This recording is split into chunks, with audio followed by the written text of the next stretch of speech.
Hey guys, Jaxie's9 and welcome back to another video. Today's announcement. Today I'm going to be talking about the rise and fall of That 70s Show, a great original classic American sitcom, and there's going to be a little bit to go through, so get your popcorn, get your snacks, get ready into this 15-minute long video, and let's start. That 70s Show is one of my favourite kind of TV shows that aired on Netflix.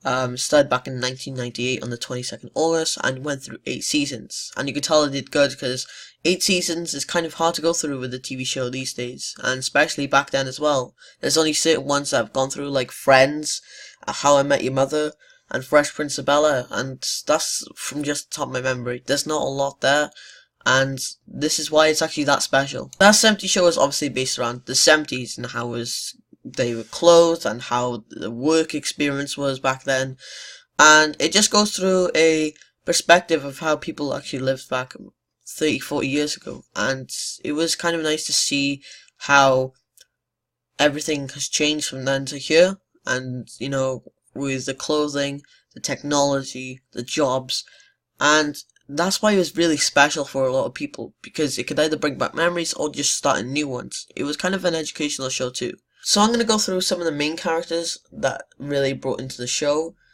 We've got the main character, Eric Foreman.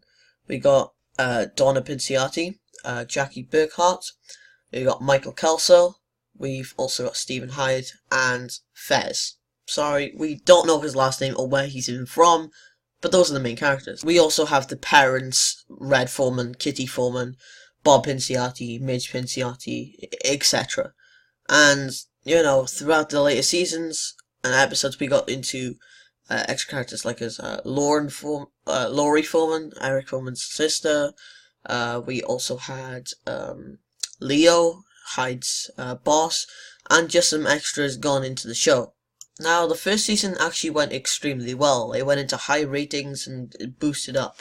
That not a lot of shows can actually do. Most of the time the seasons start off kind of low and then they build up with experience.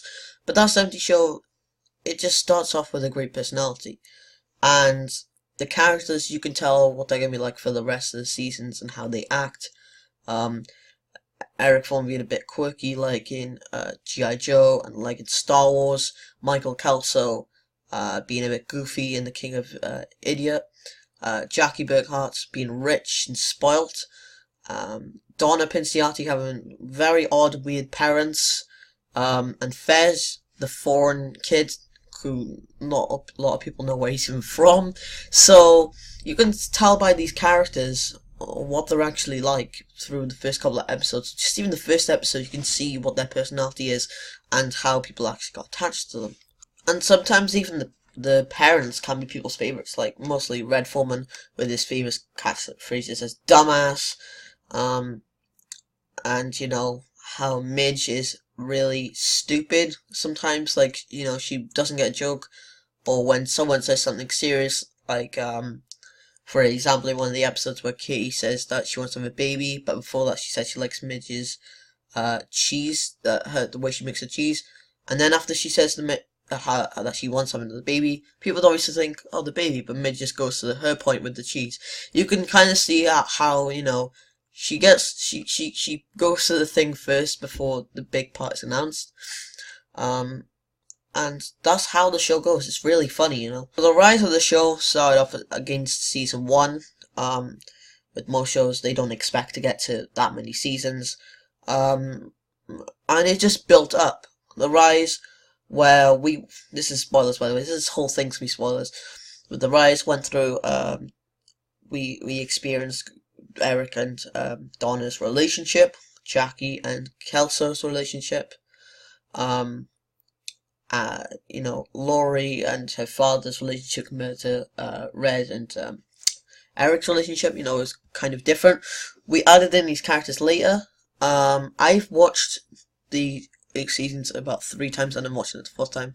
I started watching it about 2 years ago on Netflix and I've absolutely loved it. It's definitely in the top 3 favourite TV shows of all time, joining second place. No, joining first place, but I guess I'll put second place is Fresh Prince of Bel-Air, which if you want me to do Rise and Fall of that, I'm glad to do that, and then third place. would probably be Rick and Morty or Riverdale. So I do enjoy the American sitcom, and this was back in 1998. Very, times in the 90s where they brought out some great shows, and it's really funny. And to see up to this day how everything is, and how people have progressed, and how these people, Jackie Burkhart, also known as Mila Kunis, the same person who does the voiceover as Meg in Family Guy, Laura Prepon as Donna Pinciati, who's in Orange and the New Black now. People have gone through all these TV shows and stuff, and it's really great, And people have had some conspiracies that Eric's died, or people are in comas, people, actually never existed. And that's what happens in most shows. People always have conspiracies. Otherwise, you're not really a TV show. Obviously, people gotta think outside of the box. And I get that. But, yeah, the rise was throughout the loads of seasons. But now let's get into the downfall. Now, the downfall was at a shocking moment when the main character, Eric Foreman, also known as Topher Grace, left the show after 7 seasons. Remember, it goes up to 8 seasons, and people were wondering, well, why? Why did he leave? People didn't know until he left because he was starring in the 3rd Spider-Man movie. He was one of, I guess, one of the main characters, I suppose. And just when he left, it wasn't the same. The story was he went to Africa, and at the time he broke up with Donna, didn't have any contact. Throughout the time of the show, things happened, like Laurie, she was replaced with another character. They didn't look the same, obviously you can't have the same person look the same, but they looked similar, who was replaced with Christina Moore, and also Michael Castle left for about a season or half a season to do something, I'm not entirely sure what. So, the show ended off a bit odd. People didn't know why he left until, I guess it was announced later on. But Eric was the main character with his goofiness and wackiness, and that's probably why people stopped watching. They probably thought, oh, he's gone for an episode 2, because sometimes they do it, so how main characters leave for an episode or 2 and then they come back later, maybe because they had family problems or they just was ill. But it was a whole season. It was about 22 episodes. So people could obviously see it was gone. And this character, who I have no hatred for, but people probably stopped watching for the reason, was a person who was brought in called Randy Pearson, who was at the time, Stephen Hyde, Eric's best friend. His dad owned a music shop.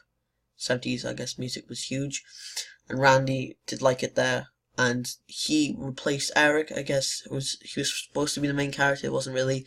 He started dating Donna, and he started getting close to all the characters, and people just wasn't into it. They weren't into it. They were like, no, this wasn't the reason why we watched the show. We want it for Eric, and I guess people didn't get into this, and they were unhappy, and the show lost ratings. And I can see that, main character, you get attached to them for a while, and this went on for what? 8 years? 8 years the show went on for, ended in 2006. So people, they can see why they stopped watching. Someone they get attached to, they sell merch, interviews and all that, but they didn't have a reason why until the Spider-Man movie was out, I suppose, because they didn't want to spoil anything. I guess they went to, unhappy. Laurie left, she was replaced, but I think that was for, like, a bigger reason than Spider-Man. Also, rest in peace Laurie, she died 2014, I think, so, rest in peace her, that, she's not with us today. People still had some main characters, like Fez and Jackie and Donna. They didn't go anywhere. Red Foreman, Kitty, they didn't go anywhere. Midge left for about a season, I think, which is Donna's mother. She went to Chicago, they said, or something like that. She came back. People don't always stay on the show, and that's what happens. Sometimes people lose viewers because of it. And the downfall, yes, was season 8, the last season, and I think anyways, they would have carried on if Eric did not go to Spider-Man 3. I don't, Spider-Man 3, Spider-Man's a huge movie. Don't blame him that he went, because he wants to maybe pursue high careers. So I don't really partially blame Eric. I just partially blame who they replaced, Randy. They could have just not even added anyone, and maybe it would have been fine. But then in the final episodes, which was actually called That 70s Final, which was aired on, it was actually Love of My Life. I think it was actually Love of My Life, but then there was a whole hour segment that's behind the scenes. And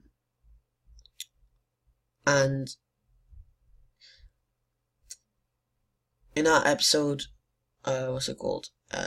Eric returned. He returned for the last scene. It was really odd. They did it so that he was going to come back from Africa on a flight, and he missed it apparently. And then it was just like the first episode where Donna and Eric, they sat on top of the car, and then they had their kiss. And then the final episode, Donna was sitting in the car upset, but Eric actually made it. And then I think they had their final kiss. And the show, it's been over.